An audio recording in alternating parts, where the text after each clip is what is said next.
ketika melapor kemarin itu harinya hari Rabu, tanggal 30 April. Betul ya Bang ya? Betul, betul. Dan menurut catatan kami, sepanjang beliau menjadi presiden 10 tahun, Pak Jokowi ini ketika mengambil keputusan penting, termasuk ketika melakukan 9 kali reshuffle kabinet, bahkan ketika beliau mencabut status COVID-19, ya, itu semuanya jatuh hari Rabu. Pertanyaannya adalah, Bang, yang menentukan hari Rabu lah kita ke Polda Metro itu siapa, Bang? Ini tidak sesederhana hanya sekedar menunjukkan. Gampangnya begini deh. Ya. Gimana tuh? Untuk melihat keaslian sebuah BPKB kita tanya kemana? Polisi. Untuk mengecek keasliannya sertifikat tanah tanya ke siapa? BPN. Untuk mengecek keaslian ijazah tanya ke siapa? Ya yang menerbitkan. Kampus. Dalam konteks ini UGM. Dan ternyata benar. Sekalipun UGM sudah menunjukkan, bahkan membuat klarifikasi formil, nyatanya terus diserang. Pak Jokowi itu dalam ijazah itu pakai kacamata gitu. Yeah. Itu yang Abang kan pernah lihat yang aslinya kan? Kacamata. Oh, memang pakai kacamata ya.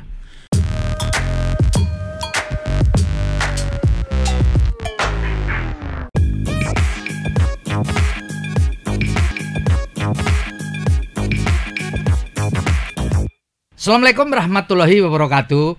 Salam damai sejahtera buat kita semua. Bertemu dengan saya Feby Mahendra Putra, Direktur Pemberitaan Tribun Network. Tribuners, mantan Presiden Joko Widodo akhirnya menyampaikan laporan polisi ke Polda Metro Jaya pada tanggal 30 April, hari Rabu Pahing, atau hari terakhir, tanggal terakhir di bulan April.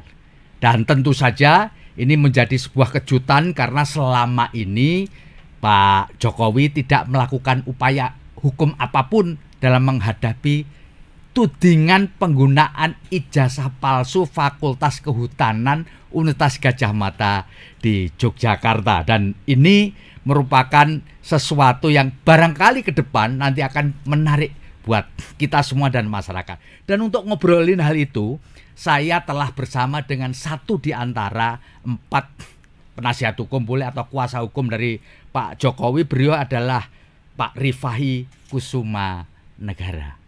Pak Rifai, apa kabar? Kabar baik Bang Feby. Wais, terima kasih Pak Rifai. Bang, saya tuh kepingin tanya ini. Yang pertama yang enteng-enteng dulu. Siap. Bang, ketika melapor kemarin itu harinya hari Rabu, tanggal 30 April. Betul ya Bang ya? Betul. Dan menurut catatan kami, sepanjang beliau menjadi presiden 10 tahun, Pak Jokowi ini ketika mengambil keputusan penting, termasuk ketika melakukan 9 kali reshuffle kabinet, bahkan ketika beliau mencabut status COVID-19, ya, itu semuanya jatuh hari Rabu.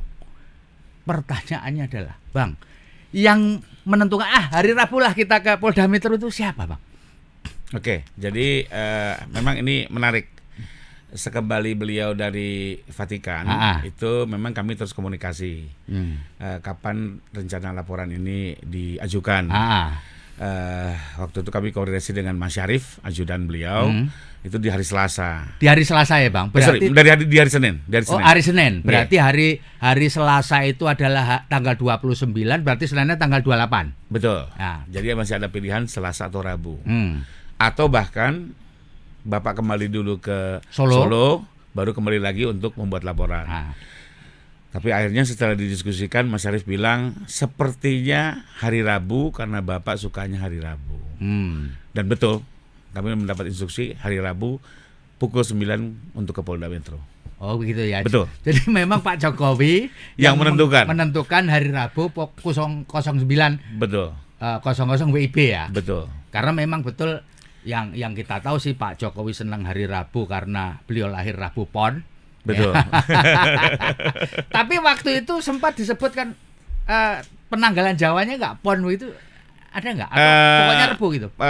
Pak Mas Syarif bilang sepertinya Bapak akan memilih hari Rabu karena Bapak suka hari Rabu. Padahal kami komunikasi itu hari Senin ya? Siang.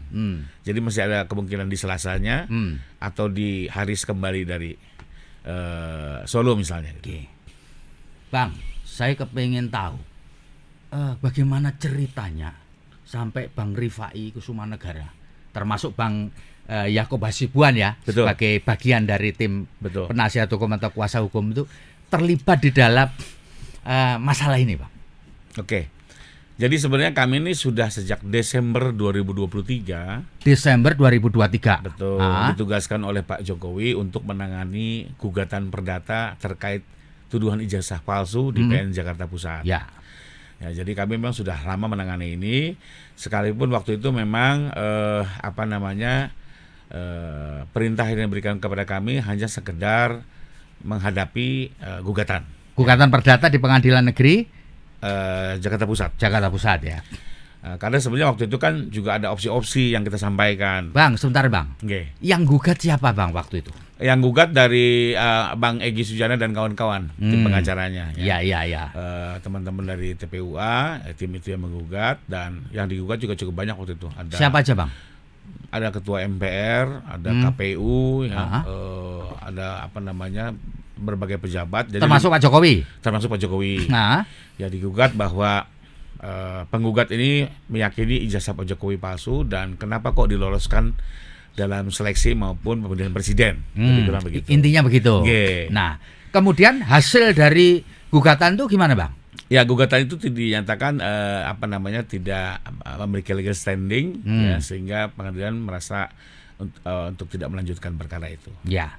Nah, Bang, pada waktu itu apakah Abang ditunjuk langsung oleh Pak Jokowi, ketemu gitu terus ditunjuk, atau melalui siapa Bang?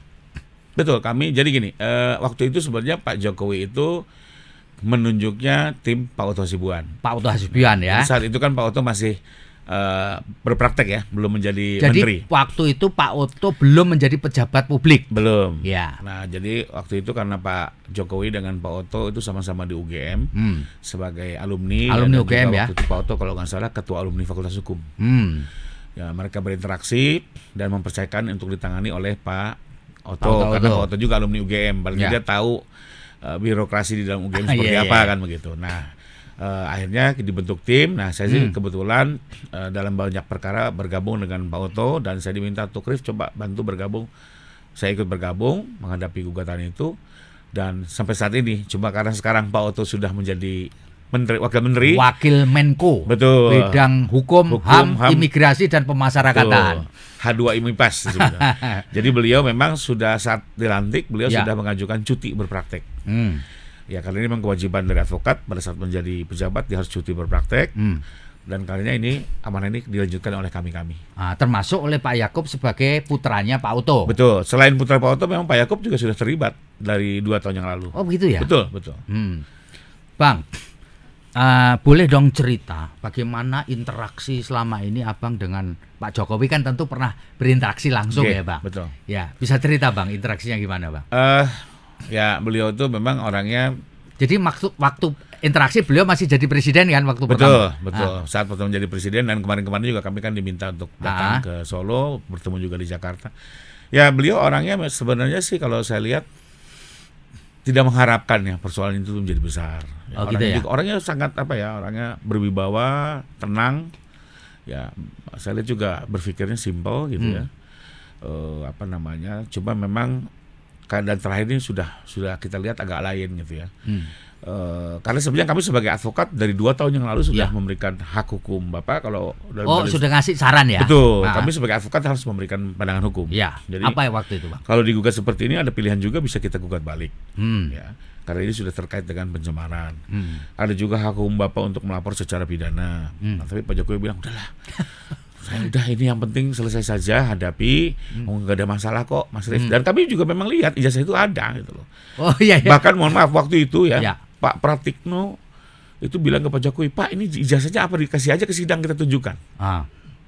Itu, Pak Pratik sebagai Mensesnek waktu itu. Betul, disampaikan ke Pak Otto. Diskusi dengan kami Pak Otto. Kami lihat begini, karena ini sebenarnya kan simpel sekali soal ijazah. Kita melihat ada sesuatu di balik ini dan ini tidak sesederhana hanya sekedar menunjukkan. Gampangnya begini deh.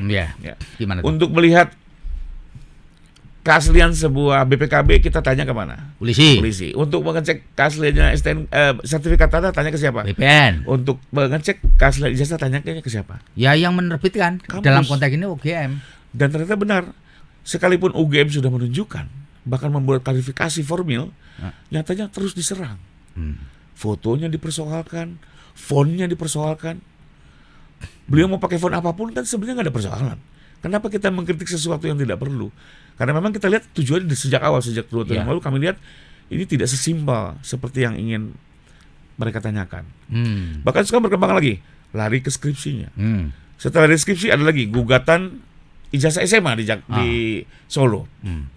Jadi ini memang kami sih melihat dari awal bukan mencari kebenaran. Ya, ini memang untuk bagaimana cari bahan untuk bisa terus memojokkan, mendiskreditkan Pak Jokowi.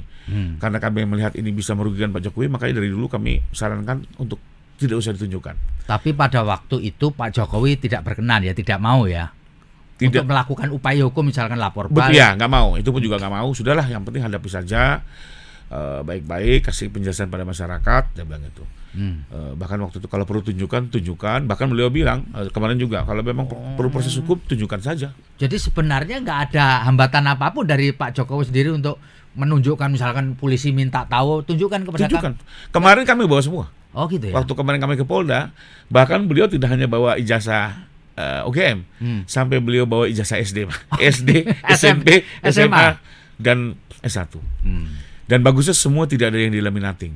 Oh, jadi telanjang semua ya. Bisa diperiksa nanti secara. Jadi bisa laboratorium forensik, digital forensik, monggo. Oh, silahkan aja ya mau di. Itu karena terbuka, tidak dilaminating. Oke. Jadi kalau mau di lab krim silakan, mau dilakukan forensik silakan aja gitu ya. Dan menurut saya ini momen yang tepat, Bang. Kenapa? Kalau dulu 2 tahun yang lalu kita lakukan upaya hukum ini kan bagaimanapun menjadi perdebatan. Karena bagaimanapun beliau sebagai presiden membuat laporan, itu kan seolah-olah bisa menyalahgunakan kekuasaan. Meskipun Pak SBY dulu pernah loh. Betul, dulu Pak SBY pernah, bahkan juga datang sendiri ke Polda ya. Tapi bisa saja ya orang-orang tetap menganggap wah ini kok terlalu banget nih presiden menggunakan polisi untuk menekan orang yang sekedar kritik kan seperti itu. Nah, kalau hari ini kan lain. Hari ini Pak Jokowi sudah meninggalkan jabatan selama 6 bulan, sudah jadi warga negara biasa. Sehingga pada saat beliau menggunakan hak hukum, betul-betul hukum juga memberikan perlindungan kepada tiap warga negara manakala difitnah atau dicederai kehormatannya. Jadi menurut saya ini momentum yang baik. Dan kemarin juga kita lihat kan Pak Jokowi mengikuti semua prosedur, antri di loket SPKT ya, bersama masyarakat luas. Setelah itu membuat BAP sampai 3 jam. Ini semua saya pikir pembelajaran hukum yang baik buat masyarakat. Tapi kalau boleh saya tanya, apakah sebelum melapor ini tim kuasa hukum penasihat hukum Pak Jokowi sendiri menghubungi Kapolri Pak Jenderal Pol Listo Sigit, Bang? Oh, kenal juga enggak gitu. Gimana kami menghubungi gitu ya? Enggak, maksudnya Pak Jokowi kan kenal bekas ajudan juga kan Pak Kapolri. Saya pikir enggak ya, karena dengan kami terus koordinasi ya gitu soal bagaimana pembuktian dan segala macam. Beliau juga banyak nanya dengan kami, karena kalau memang harus ada koordinasi kan harusnya kami dipanggil ya, tapi selama ini nggak ada, kita mengalir saja. Soal jam juga tadinya maju mundur gitu ya. Dan kami semua menjalaninya sesuai prosedur. Iya. Kita transparan, terbuka. Iya. Gitu. Bang, kalau boleh saya tahu Bang, mengapa laporan itu dilakukan atau ke Polda Metro bukan ke Mabes Polri misalkan, gimana Bang? Berdasarkan hukum acara ya, yang di mana polisi yang berwenang adalah yang tempat di mana sebagian besar saksi ataupun dugaan terlapor tinggal. Ya karena disitulah dimungkinkan perbuatan dilakukan. Kita kan nggak tahu sebenarnya beliau ini waktu melakukan wawancara di mana atau siapa yang men-share, siapa yang melakukan transmisi di mana gitu ya. Sehingga yang dijadikan rujukan adalah di mana sebagian besar saksi tinggal, termasuk alamat daripada dugaan terlapor. Ya. Dan memang mayoritas adalah di wilayah Jabodetabek. Sehingga pas kalau dilakukan di Polda Metro. Betul. Ya. Dan kebetulan Pak Jokowi kan sedang berada di Jakarta, makanya kemarin juga momentum itu kita gunakan. Karena kan baru ditugaskan Pak Prabowo ke Vatikan. Ya. Bang, tadi kan Abang sudah singgung tadi itu bahwa selain ijazah juga kemudian dipersoalkan soal skripsi, ya kan? Ada tanda tangannya lah yang menggunakan covernya ini, lalu kemudian juga masalah KKN, ya kan, sempat disinggung-singgung. Kalau menurut Abang sendiri, apa Pak Jokowi juga sempat mikir juga ya waktu itu, Kak? Ini skripsi saya dipersoalkan, lalu kemudian KKN-nya orang tanya di mana, gimana itu, Bang? Ya, apa namanya ya, kembali lagi. Sebenarnya kami juga tidak mau ikut gendangnya yang mereka mainkan ya, karena kan sudah terbukti. Bahkan dari awal saya bilang, kalau ditujukan akan menjadi besar dan benar. Sekalipun kami menghargai apa yang dilakukan UGM juga untuk menjaga nama baiknya ya. Jadi kami juga tidak menyalahkan UGM, ya sudah. Ini kan tempat lembaga menerbitkan ingin melakukan klarifikasi, tapi sesuai dugaan kami apa?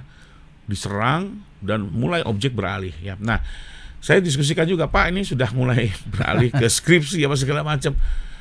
Beliau kan dengan santai, oh, memang saya kerjakan kok itu skripsi, katanya. Bolak-balik ada pengesahannya juga. Nah, kalau sekarang nggak ada ya saya nggak tahu. Ada semua, dia bilang gitu kan. Termasuk yang KKN. KKN. Ya saya juga KKN, masa nggak KKN ya?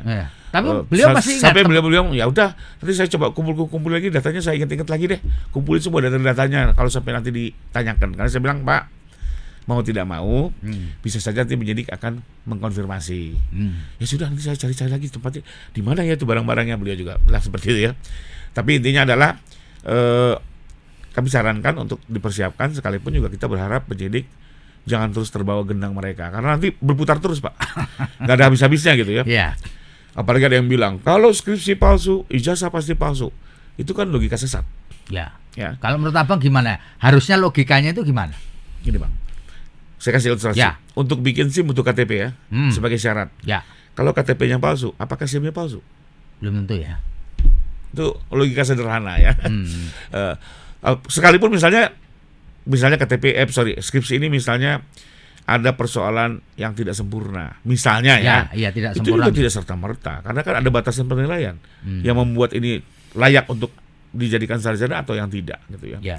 Jadi tidak semudah itu membuat logika-logika yang saya bilang sih memang cukup menyesatkan ya, membuat masyarakat gaduh ya. Dan yang mudah-mudahan juga, saya bilang kemarin, ini mungkin ada 2 pendidikan politik dan hukum yang baik ke Pak Jokowi. Pertama, Pak Presiden baru menggunakan hak hukumnya setelah beliau lengser, sehingga berharap hukum itu berjalan murni, tidak terpolitisasi dan tidak ada intervensi kekuasaan.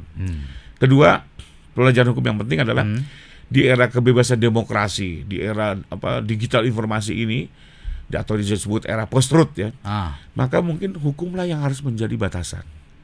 Bahwa di luar kebebasan berbicara ada hak hukum orang lain juga yang harus tetap dihormati dan dijaga. Dan di sini kita lihat apakah hukum bisa bekerja untuk menjaga era post-truth ini, terutama di Indonesia ya, dengan jumlah penduduk yang besar, masyarakat yang majemuk, bisa menjadi pagar-pagar agar nggak terlalu bisa dipecah belah, Bang. Kita ini ngeri sekali ya dengan keterbukaan, apalagi situasi global.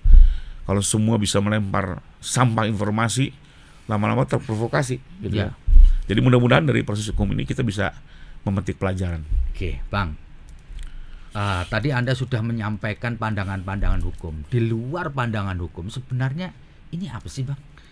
Ribut selama soal ijazah paling selama 2 tahun. Anda yang selama 2 tahun belakang ini mendalami masalah ini, apa ini sebenarnya? Saya hanya coba mengurai, tapi juga saya batasi karena saya tidak punya kemampuan di bidang itu.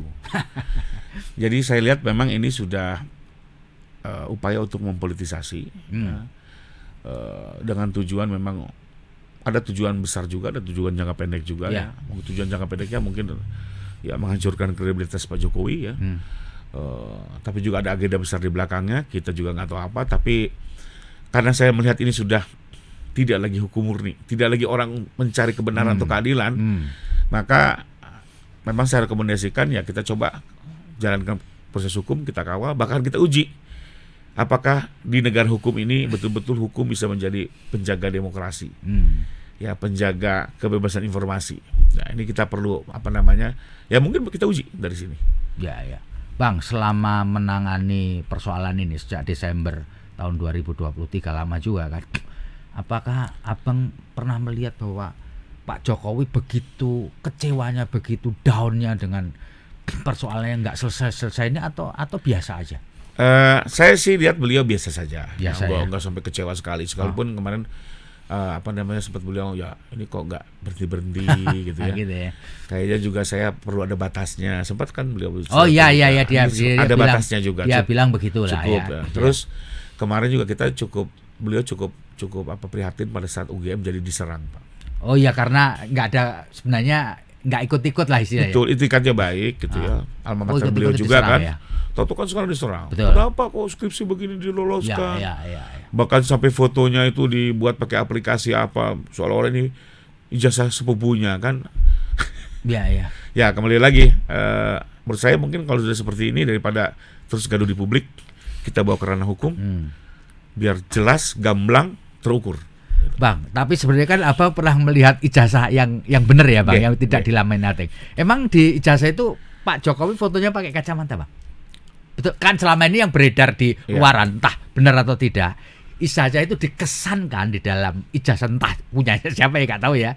Pak Jokowi itu dalam ijazah itu pakai kacamata gitu. Itu yang Abang kan pernah lihat yang aslinya kan? Kacamata. Oh, memang pakai kacamata ya. Cuma saya nggak berani bilang yang saya lihat dan raba langsung apakah identik dengan yang selama ini beredar ya. Saya nggak berani karena itu harus diuji, Pak. Oh, ya. Saya nggak berani dan waktu itu kan juga banyak faktor untuk bisa menguji itu kan. Apakah ini identik tidak identik yang tersebar itu ya. Tidak sesimpel itu. Tidak sesimpel itu. Oke, Bang. Apalagi kalau sudah hukum semuanya harus ada standarnya. Gitu. Bahkan Abang melihat fisiknya, apa betul Bang? Ijazah SMA yang Abang lihat sama ijazah sarjana Pak Jokowi itu fotonya sama, Bang? Sepanjang Abang ingat.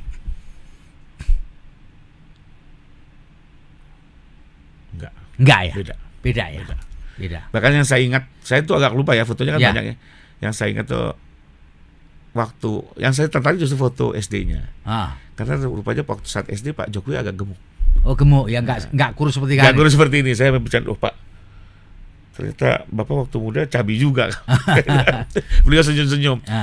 Terus menariknya karena beliau kasih semua, nilai beliau bagus-bagus. Oh gitu ya. Nilai SMP-nya bagus-bagus. SMP-nya bagus. Bagus-bagus. SMP-nya bagus-bagus. SMA-nya enggak? Enggak, SMP dan SMA. Kan kalau SMP dan SMA-nya kan dibaliknya ada nilai-nilai itu STB itu ya. Jadi SMP dan SMA itu nilainya bagus semua. Iya kan. Tapi bahkan beliau kalau nggak salah ya memang saya juara kelas. Oh gitu ya. betul. Iya. Jadi menarik. Tapi Abang tidak sempat melihat transkripnya ketika lulus dari UGM ya, Fakultas Kehutanan ya. Nggak sempat, ada bundelnya, cuma saya nggak lihat semua. Oh, jadi nggak sempat lihat IPK-nya berapa gitu ya. Pinter lagi nggak gitu. Betul. Kan? Kalau SMP-nya pinter, SMA. Kalau nggak salah SMP beliau kalau nggak salah ya. SMP dia juara 1, SMA juara umum. Pinter presiden kita tuh. Ini kan sebenarnya bagus juga ya buat masyarakat ya. Tapi kita Abang nggak sempat lihat ya apakah dia lulusnya cum laude sangat memuaskan atau enggak lihat. Enggak lah ya. Enggak lihat ya. Waktu itu saya tertarik hanya dari nilainya tinggi-tinggi. Nilai di SMP sama SMA. Kami antar pengacara jadi joke, Bapak nilainya tinggi juga ya gitu.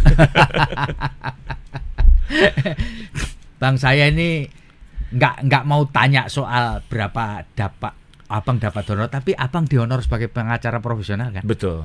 Ya, betul. Meskipun saya tidak akan tanya berapa honornya dan Anda juga tidak akan pernah mau menyampaikan itu kan itu. Betul. Tapi buat kami juga itu bukan yang utama, sekalipun ya tetap itu profesionalisme ya. Ini juga buat kami bangga bisa mendampingi bagaimanapun Presiden Indonesia yang setelah 10 tahun mendarma baktikan hidupnya untuk Indonesia, dan kami juga menjadi bagian membantu persoalan beliau pada saat menghadapi persoalan. Kami juga ada kebanggaan tersendiri di sini.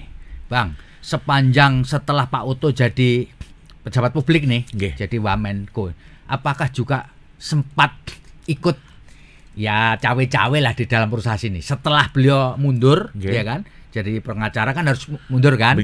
Dan itu diserahkan kepada Anda dan kawan-kawan. Apakah beliau juga sempat tanya-tanya gitu, gimana perkembangannya? Enggak ya. Jadi beliau udah sibuk sendiri, Pak. Udah lepas sama sekali dipercayakan sama Pak Yakub dan Anda sendiri ya, Pak. Pernah kapan kita ketemu juga hanya apa kabar, gimana Pak Jokowi, bagus ya, baik ya, hanya gitu aja. Beliau enggak. Karena rutinitasnya udah berbeda, beliau di sana, kami di sini kan. Iya. Bang, ini satu lagi Bang, sebagai pamungkas supaya pembaca kita, penonton kita itu bisa mendapatkan gambaran yang utuh. Menurut Anda nanti ujung dari perkara ini apa? Apakah ini nanti akan terjadi satu proses di mana ya kayak gayanya Pak Jokowi, ya udahlah nggak usah atau nanti sampai di persidangan Pak Jokowi hadir sebagai saksi, kan dahsyat tuh Bang. Ya kan, sebagai saksi korban kan. Betul. Hadir di persidangan memberikan keterangan itu, wah, semua TV pasti live itu. Betul. Gimana Bang, menurut prediksi Anda Bang? Saya belum bisa komentar, tapi Pak Jokowi juga sempat menanyakan itu.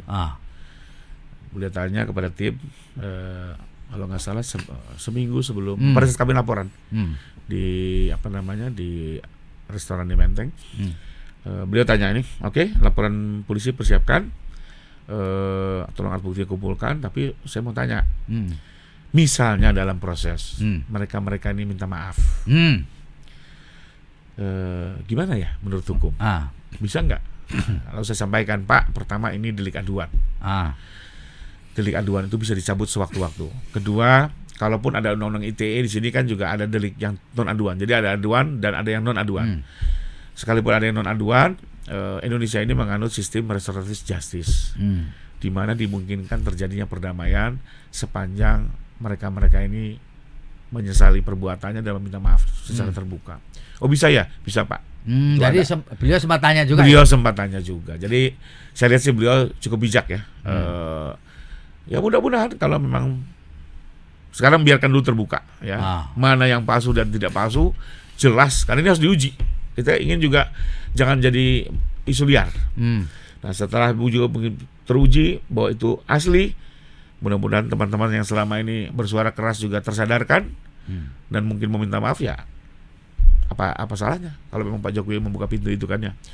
Tapi kalau masih terus berkeras ya semua harus bertanggung jawab kan begitu. Nah Bang, Pak Jokowi sempat tanya nggak, nanti kalau di persidangan saya kan harus hadir kan gitu secara fisik gitu sempat tanya juga ya. Malah beliau tanya, ini kalau sidang saya bisa berkali-kali. Enggak Pak, sidang hanya sekali sebenarnya. Biasanya saksi korban didengar di awal. Di awal ya. Paling 1-2 jam. Kan pertanyaan juga mengerucut ke inti persoalan kan gitu. Ya, jadi artinya beliau sebenarnya sudah tahu dan siap ya Pak. Betul. Bahwa kalau perkara ini jalan terus harus memberikan kesaksian di persidangan. Gitu. Beliau bertanya, ini perlu sekali atau bisa beberapa kali? Cukup sekali. 1-2 jam. Ya.